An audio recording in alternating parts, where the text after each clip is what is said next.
Welcome to the Reality Revolution. I'm your host, Brian Scott. Today, we are going to explore a telepathic channeling from Quo from 2003 and 1978 that deals with DNA and enslavement and empowerment and a variety of other questions that sort of released some more information about our past. A lot more information is contained here than Quo normally gives. Quo is referred to as a principle, a collection of entities that are channeling through Carla Ruckert and Jim McCarty and LL Research, very similar to the raw material. Check out my other episodes where I've gone into further detail about this Quo group. But essentially, this is a spiritual channeling from a group of higher entities. You can take of it what you will. We begin with the question. The question today has to deal with the concept of empowerment and enslavement that Quo mentioned in the last session. We are aware of how enslavement in various kinds occurs through governments, military, and so forth. But we would like to know empowerment might even be found in the very DNA that we contain. That would help us to realize our life's goals of serving and of learning. And we were wondering if Quo can give us some information about how a person can achieve this empowerment. And what was Quo talking about when empowerment was mentioned in relationship to the enslavement? In addition, we would like to know something about what the empowerment in the DNA might actually look like. Carla Channeling says, "We are those known to you as the principle of Quo, and we greet you in the love and in the light of the one infinite creator, in whose service we are. We greatly appreciate and thank each present for calling this circle of seeking together and calling us to your group. It is a great privilege to speak and share our opinions, and we would simply ask that, as always, each idea be taken as an opinion and not as an authoritarian statement, for we would not wish to be a stumbling block for any. With this caveat in place, we feel free to share our opinion with you without infringing upon your free will or your learning process. As we gaze upon your query, we realize that there are opportunities to infringe neatly pocketed along the way that we shall need to observe, so pardon us if our information is uneven. It is to be noted that as we tell you this story, we ourselves are the legend in the story, and when history is revealed in its truth, it is almost inevitably made of stories. There is almost never the possibility of achieving a unified truth that concerns the events of your peoples. It is possible to move closer and closer to the full picture, but very difficult to move beyond unseen limitations. Some of these unseen limitations lie within us and some within this instrument. Both systems of limitations, whether that be ethical or informational, these things do limit and possibly skew the story that we tell. The long history of your peoples is preceded by an even longer unwritten, unrecorded history of those energies and essences and individuals that made their own history at the time of what this instrument would call the last cycle change or ice age. These entities were plummeted into service of a high second density nature by entities who wished to have aid and help with their needs. These entities were not intending to be either good or evil, but rather were those who looked upon the second density life forms of this planet as fair game for molding into the workers they needed. Thusly, a new race was created, not merely by the infinite creator, but by those co-creators which were attempting to work with these life forms for their own needs. Further energy and further manipulation was offered to these entities, creating within them that which this entity would call soul streams. These were the improvements, shall we say, that indeed moved into that which was part of the DNA. However, not the same portion of DNA which had been the focus of change previously. In this second wave of alterations, improvements were made so that entities were of third density, being ensouled and capable of mental, emotional, and spiritual evolution in ways which transcended the second density model of individuals, coming from a gene pool and returning to that common memory pool. These entities then, having been altered twice, were soon joined by their entities from other spheres within your galaxy, whose time had run out for their third density planets, and whose needs led them to this particular sphere that you call Earth. These entities, through the processes of years, generations, and millennia, gradually continued to alter and continued to spread and continued to learn. With the steady increase in the sources of population to your planet came an increasingly complex mix of archetypal structures, which were in some ways not so much incompatible as cranky with each other. It was not that the differences between populations was impossible to breach. It was that within the biases of the population groups, there survived a good deal of territorial energy from second density, the parent genetic structure being that of the great apes. Consequently, there was an inborn tendency towards aggression which had only been encouraged by the second wave of genetic manipulation.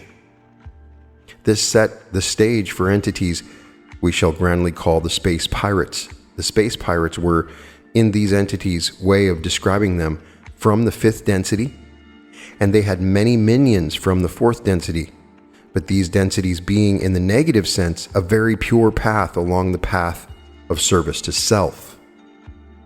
It was discovered that if these entities used those with a hunger for power to encourage and hone their appetite for power and domination, these entities in turn would do their best through the processes of aggression and war to conquer and control that which was seen as desirable, whether it be geography, position, money, or power.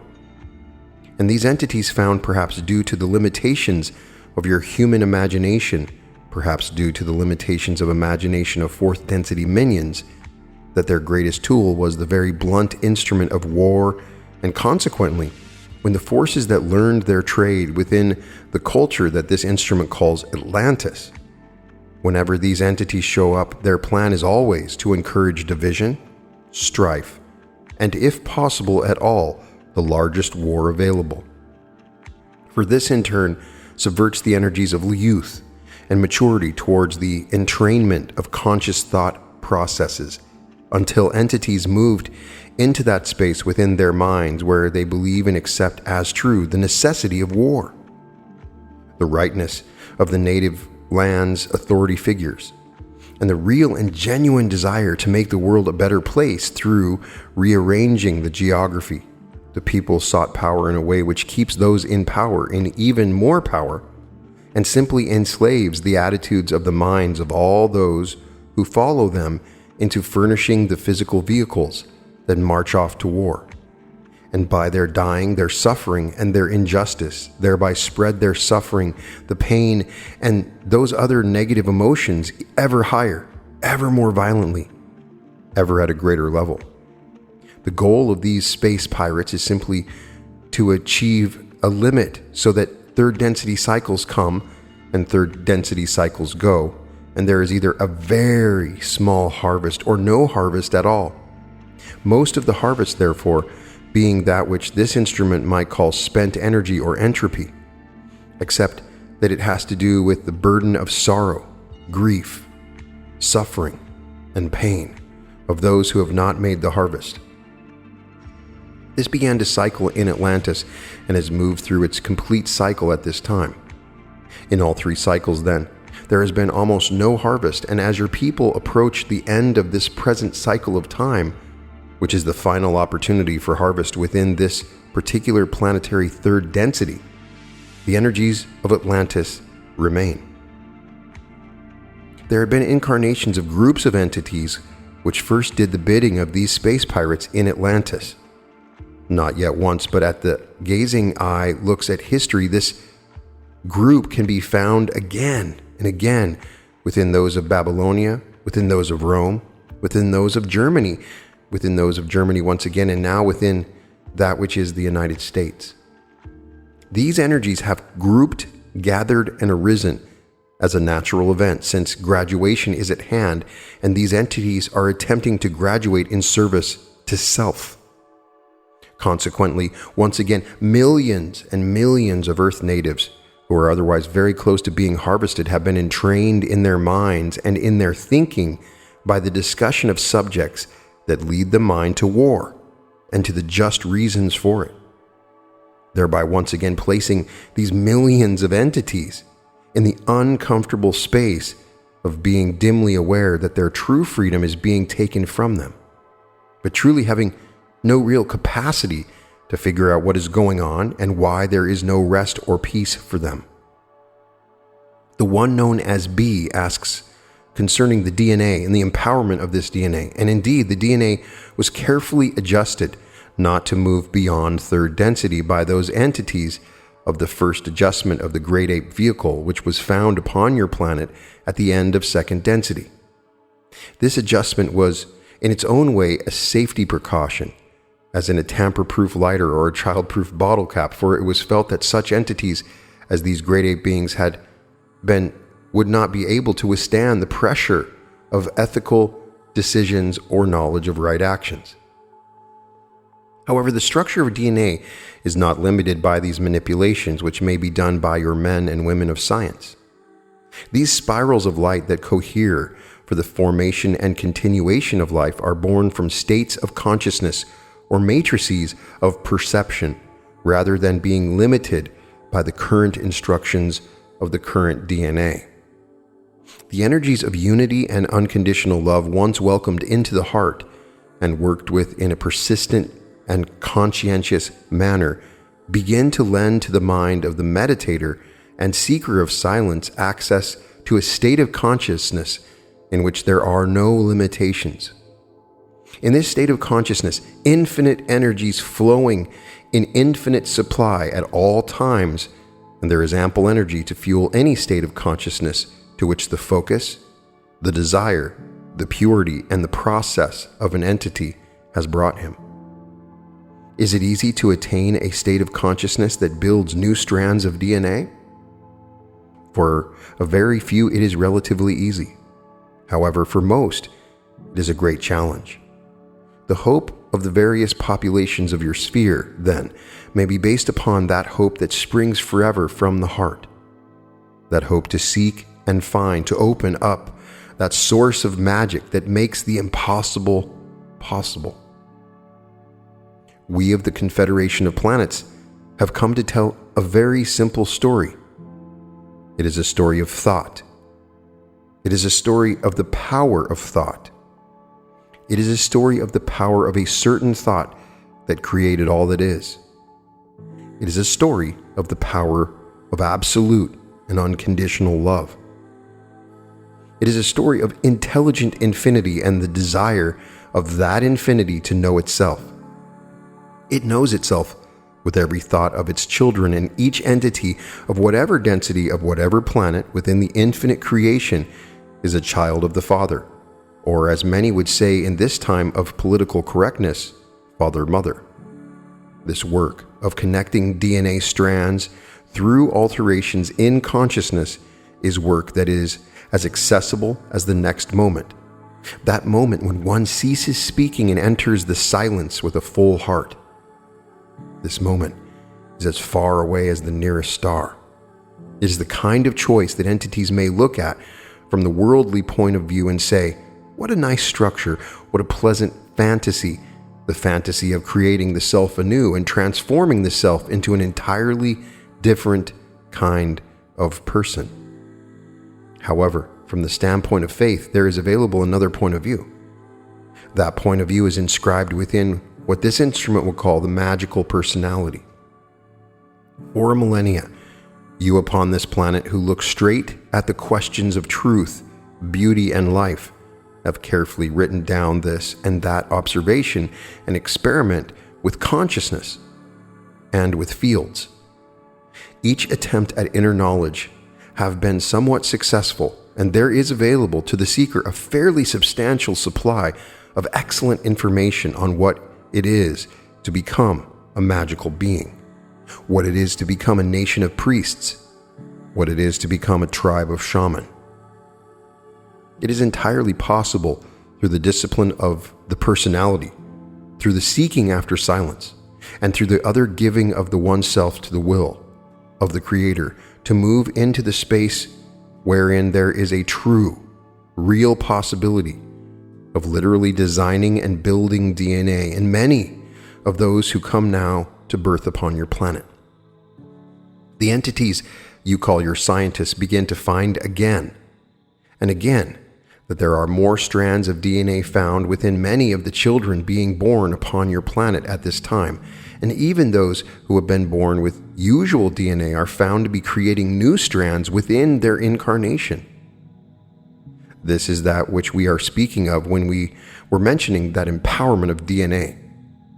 Indeed, more and more entities among your people are able to share in a charismatic sense a good deal of that state of consciousness for a limited amount of time, it being a yellow ray sharing rather than that which comes from the truly unified heart. Within this influence, it is entirely possible that many would find it maximally potentially doable to lift themselves into a state of mind which indeed is true freedom. That state of mind, which no longer is connected to fear, is no longer connected to the desire to defend, but is free to love, to radiate, to embrace. We feel that we have come to a natural pause and would ask if there are any follow-up queries. Question: has there ever been a time in the history of this planet when human beings experienced unconditional love in a group way? We are those of Quo and are aware of your query, my brother. Indeed, at this very moment, there are many groups upon your planet who are experiencing unconditional love. Such entities have largely been hidden. Entities such as this group, entities who are not at all well known, entities who are completely out of sight of any publicity, have always, in these ceaseless changing patterns of energy of groups upon your planet, found ways to come together to express love for each other. Sometimes it is the force of an idea for a time blends people's energies so beautifully that they are able, simply by the force of an idea, to dedicate their lives to the goal to that ideal. We would suggest those known as the Quakers and those known as the Transcendentalists. Other groups have been formed because of the charisma or beauty or purity of the service of one entity, a woman or a man of extraordinary capability. The great monasteries of your so-called Dark Ages were opportunities for entities who wished nothing for themselves but everything for the truth, to serve without fail, without record, and without exquisitely positive results. Groups such as these will exist as long as there are entities within third density, for it is the absolute destiny of that which you call the human spirit to seek and know the truth. When that seeking for the truth becomes so pure that it has a force stronger than the need to respect authority or resist change, then such a group moves forward, finds its own strength, and serves quietly, lovingly, faithfully, and persistently. Spiritually speaking, history is story after story of those who, for the love of the Creator, for the love of an ideal, or for the love of a wonderful teacher, gave all that they were and all that they had towards the generation and propagation of unconditional love.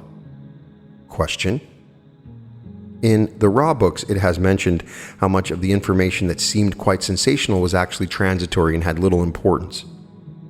When making films, this type of sensational information is usually quite frequently utilized. How best can we balance the need for sensational attraction and the quality information that may not be quite as sensational? We are those of Quo and grasp your query, my brother. Perhaps we may simply say that when telling the absolute truth, the sense of humor is often helpful. May we ask if this penetrates the outer walls of thought at all, or shall we attempt again? Could you speak further? We are those of Quo, and we would be glad to do so. It is indeed truth that transient material fascinates the mind of those within the illusion which supports such antics. It is equally true that the substance of metaphysics is naturally and instinctually fascinating to few. The introduction of characters who are wise is often accompanied, because of these biases, by the addition to that character of quirks, which, while not destroying the creature's wisdom or veracity, nevertheless give a character quirks that are genuinely humorous to that culture. Consequently, the use of humor softens the blow of the use of truth. The use of the various devices of humor, whether those be of language, as in the rhyming, or in any other. Question: in the Law of One books, it was mentioned that Star Wars was kind of like a children's story compared to what is really occurring. So many times Hollywood uses fantastic stories to give a message. Is there some way that we could be more realistic, shall we say, in presenting this information? We are those of Quo and are aware of your query, my brother. We believe that there are an infinite number of ways for such information to be shared. The truth of spiritual achievement is that those among your people at any particular time who are able to do work in consciousness dwell side by side with those who have no claim to an inner life. They dwell for the most part very quietly. We would ask you to think of those known to this instrument as Native Americans, whose rituals are based within the general category of the magical personality and seen by ordinary people as an everyday part of a naturally lived life. Two entities within this particular culture, all parts of the illusion are alive. All first density, second density, and third density entities alike share consciousness and are part of one ever-moving, ever-living story of creation.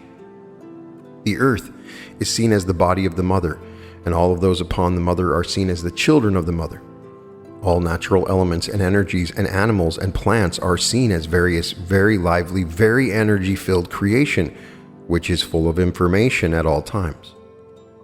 It is very instructive to see how simple and direct many of these exercises in enlarging consciousness are.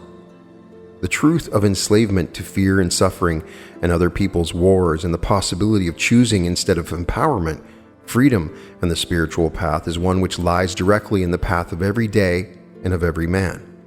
It is not necessary to be extreme or inhuman in order to become an entity that truly has a magical personality. Rather, it is a matter of moving through an awakening process and becoming directly aware of the self. Once this point has been reached, and this point is very realistically expected to be reached by one who attempts it, the universe opens and the impossible becomes possible. The greatest amount of effort for one who is attempting to make this change is the beginning, where it is in the beginning where one must express the faith of that which has not yet occurred. When there is a very good psychological structure which would give characters a reason to pay attention and to begin to work upon the spiritual personality, the magical personality, then it is possible perhaps to move into your structure of character the logical and persuasive proximate reasons for characters to become part of a group which does attempt to seek the truth. May I answer your further, my brother? Question. One particular possibility is to have a dissatisfied businessman who has perhaps suffered a loss of a loved one, who has the chance to risk his life to save another, and this other was not really in danger but has a means by which an ancient brotherhood contacts him, and through this interaction between the brotherhood and the man, many aspects of love are brought out. Could you comment on this particular approach to the project? We are those of Quo and are aware of your query, my brother. As in many good ideas, there are inconsistencies within the idea. However, we would say on the whole it is an excellent idea. The difficulty that we see with it is simply that the positively oriented entity is unlikely to set up a situation that is false in order to make a test. Rather, such an entity or group of entities would observe such an entity as moving into such a role and would, because of the emotional color shown by this entity, because of its emotional purity and love, become a candidate for further communication. Question. So the situation really being an actual situation would be observed by the Brotherhood rather than being staged by the Brotherhood. We are those of Quo and we can affirm your understanding, my brother. Question. Could you comment on a second approach, which would have a scientist, a geneticist perhaps, discovering that within the DNA there had been a certain quality that allowed the experience of unity, but it had been switched off, so he begins to work with himself and his own DNA to switch it back on, which brings him into contact with various villains and other characters. We are those of Quo and are aware of your query, my brother, and this concept is also an excellent one and also has drawbacks in our opinion, and we would share that with you. The DNA angle, shall we say, is a very helpful one to bring up for entities as it is. Indeed, the heart of the penetration into the illusion of the structure of the spirituality or energetically formed world, the changes that will allow entities within third density to welcome fourth density life are bound up in the further strands of DNA that are formed with the full consciousness of unconditional love. However, the concept of moving through scientific testing and in some way measurable by scientific instruments at this time, discovering how to place unconditional love into the perceptive matrix of an entity is questionable. There is much to study, shall we say, in this angle of DNA research, and we would suggest that which has been useful to this instrument has been a specific work called the biology of perception. This instrument may say has it had its eyes opened to a great extent, far greater than the eyes were opened before on this subject by this very helpful bit of research. We encourage the one known as B to investigate not only this particular source of information on DNA and perception, but any sources which are suggested in the course of investigation into this particular article or video cassette, as this instrument would call it. Question: so when you said earlier that there were children now being born with additional strands in their DNA, is it true then that this would not be measurable by current scientific technology? We are those of Quo and would say, my brother, that there is always the possibility of doubt when outrageously different or new information is offered, and this has certainly proven to be the case with many other instances of seemingly impossible events, such as, for instance, the possibility of meteors falling from the heavens, which was considered impossible at the time that they were finally once and for all proven to exist. We find that we are very limited in our ability to speak concerning this, because it is more than most of those things that we have offered, that which can be plumbed by the use of your techniques of research. Question: was the connection of doubt that was mentioned? We are those of Quo and my brother. We do not doubt that we use the word doubt, but we doubt that we can remember why. Question: writing about unconditional love is hard to do from the theoretical point of view. Is there something that B could do in the way of another session with Carla or Quo that would help him to experience this quality in order to be able to write about it? We are those of Quo and are aware of your query, my brother. Certainly we would be glad to speak with you upon the subject at another time. The one known as Carla is also most happy to share upon the subject. We would also point out that there are two other sources of strength for you. One is that invisible but very present group of entities that are devoted to the one known as B, and that have spent many, many years caring for and accompanying the one known as B. Those presences of support, sanity, and encouragement that have sometimes been felt are most real and most loving, and these constitute an unseen band of advisors and helpers. The key in invoking their help is in the word, invoke. It must be asked for, and it must be appreciated, with the request and the thanksgiving being the foundations of such a silent communication with those that have no words. This very powerful help may be activated, enlivened, energized by the living entity's faith that they are there.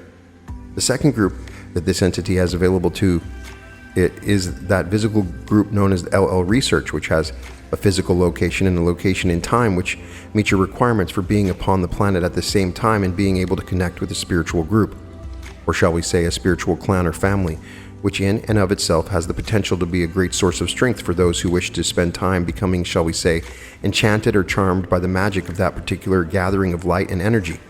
Such places once established are as the lighthouse, which the longer it burns gathers more fuel to burn even brighter. In another channeling given all the way back in 78, before the raw material, there are some questions given about DNA.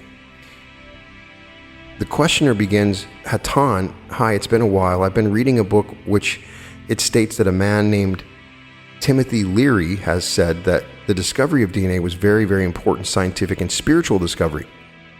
I wonder if you could comment on its importance or non-importance.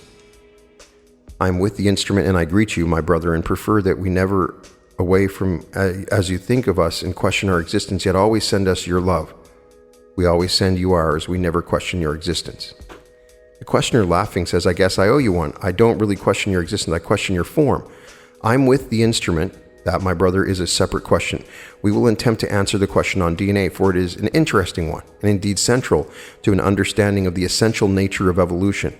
For evolution is of a unitary nature and is not physical as opposed to metaphysical.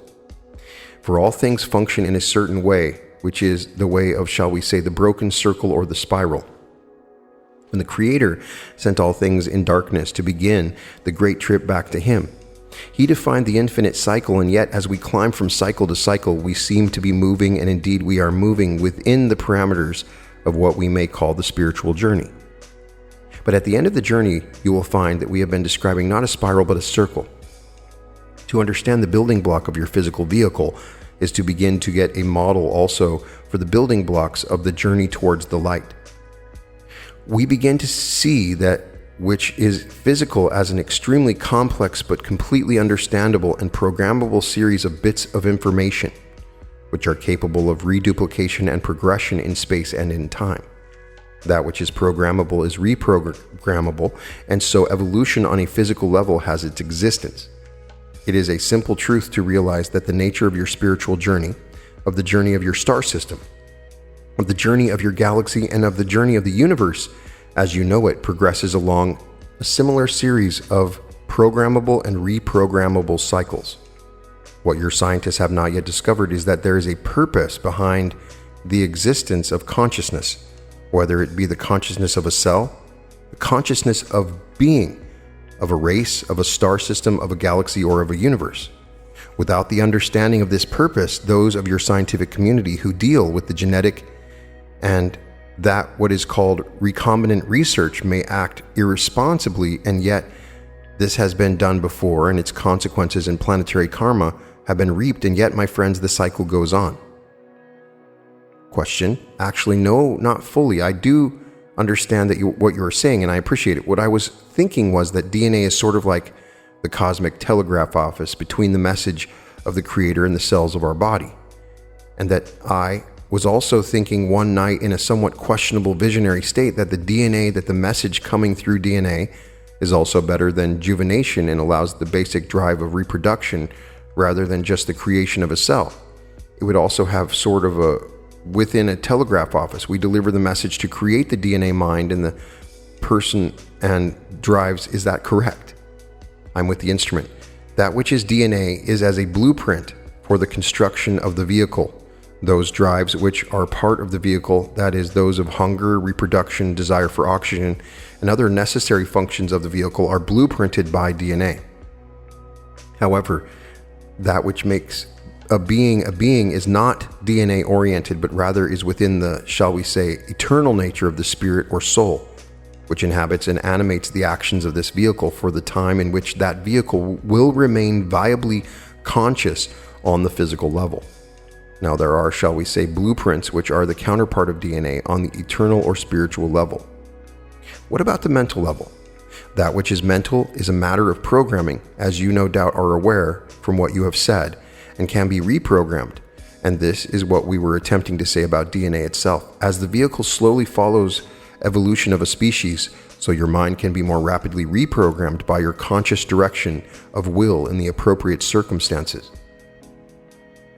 However, that which is eternal within you, and which is related not to a day-to-day activity, but to the personality which expresses itself in a timeless and instant vibration at all times, is not being fully reprogrammed by a mental reprogramming, but is influenced over many lifetimes and many experiences.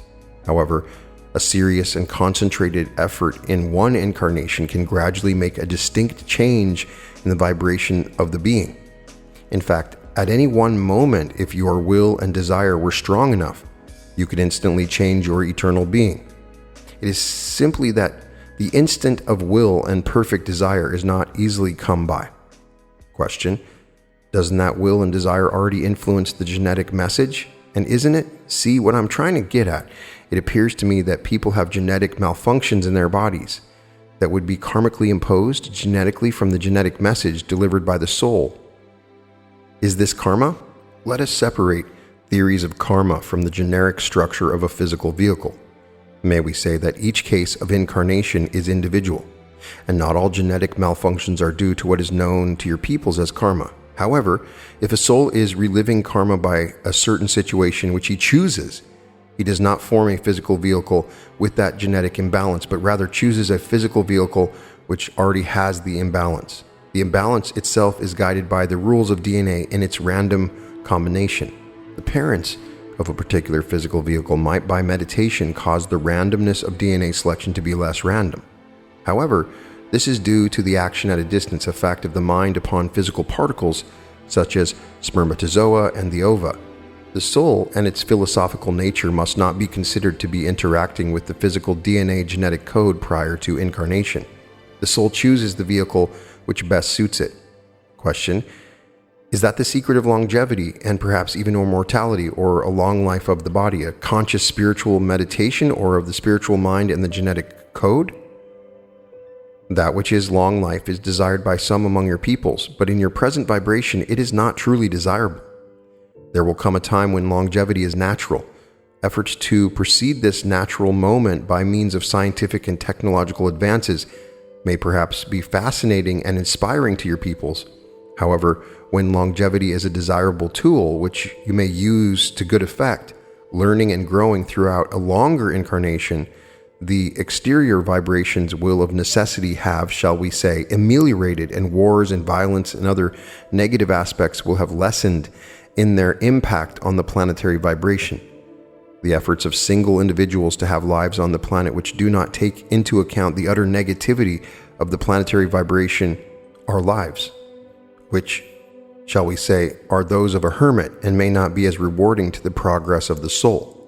However, we realize that we are not addressing ourselves to your question, but it is not a question that we can answer simply. Question: are you saying that it would just as much behoove us not to spend a great deal of time, say maybe even trying to communicate with our genetic code? That would be pretty much a waste of our time at this point. Our basic feeling is that those who work in this area are great pioneers, and as their work is perfected, it is greatly hoped that the golden age which your planet so richly deserves may come to pass, and all things will come in good time. However, while those who are working in this area continue, we have noticed that the planetary vibration itself becomes perhaps a little darker, perhaps a little brighter, but basically the same, and our basic suggestion is that to help the planet grow is at least as desirable an activity as to help in an esoteric understanding which cannot be fully used until it can be used by all. The next question is inaudible. I'm aware of your question, my sister. First of all, let us elucidate the question for one known as Ra, for his description of longevity, as we understood it, included not nearly a long life as we know it, but that which you would term an impossibly long life, such as one which would span 2 centuries or more. And indeed, we enjoy a longer life than you by many centuries, for our whole sense of time and space have changed as we have entered new vibratory patterns. Now, secondly, let us address ourselves to your question of a normally long life being perhaps not desirable.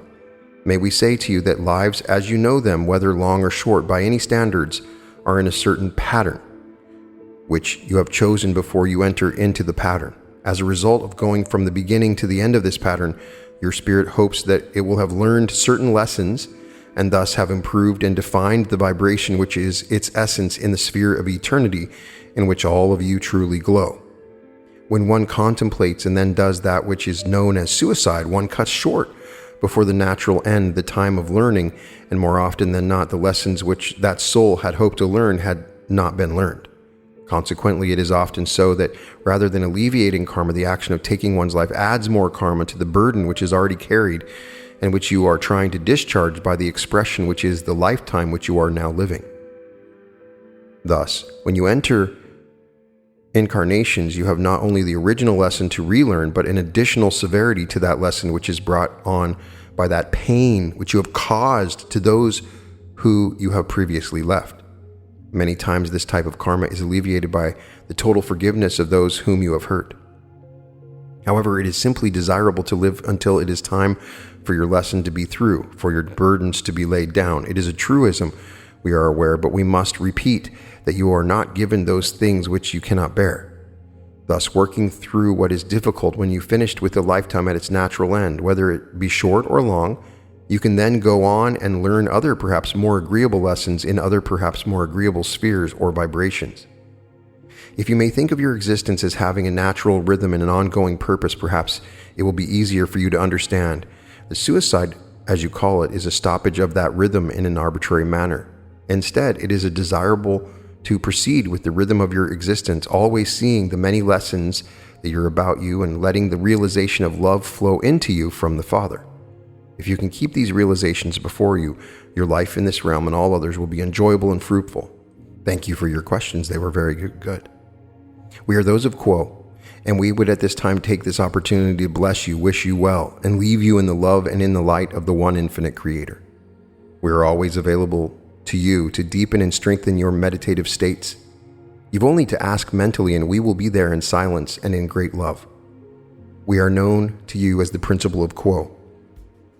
Adonai, Adonai, Vasu, Boragas.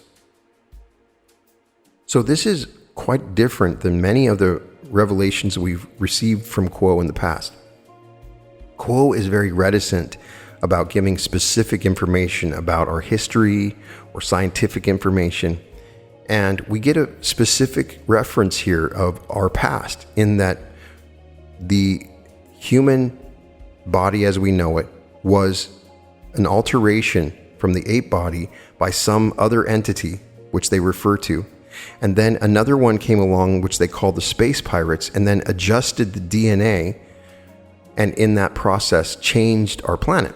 This is referred to in the Bringers of Dawn material, and well as a number of other materials, that the DNA that we have for our bodies was adjusted in the past by service to self entities. These manipulations were done to our DNA so that we would not move into the fourth density as easily. And so there has been a purposeful intent on this planet to keep us in our third density situation. And as a result, we've had very small harvests with few people that have seen the light and moved to the next density. And this was done through the DNA. So we get a link here that DNA may be tied to our adjustment into fourth density. Now they're saying it's not entirely tied to it. There is a portion of this where Carla and another person are asking questions of Quo in order to create a story or novel that explained the law of one. So it may have seemed a little confusing. They were giving some different scenarios of stories that could work within that realm. And we got some interesting ideas. When they referred to Star Wars in the Law of One, I always found that super fascinating, that they said it's realistic, but it's sort of a children's story as to what's really happening. And then they gave some different examples. But we get an idea of the adjustments that were made in our past. And so there's some powerful information here. Take of it what you will. You can find all episodes of The Reality Revolution at therealityrevolution.com. And welcome to The Reality Revolution.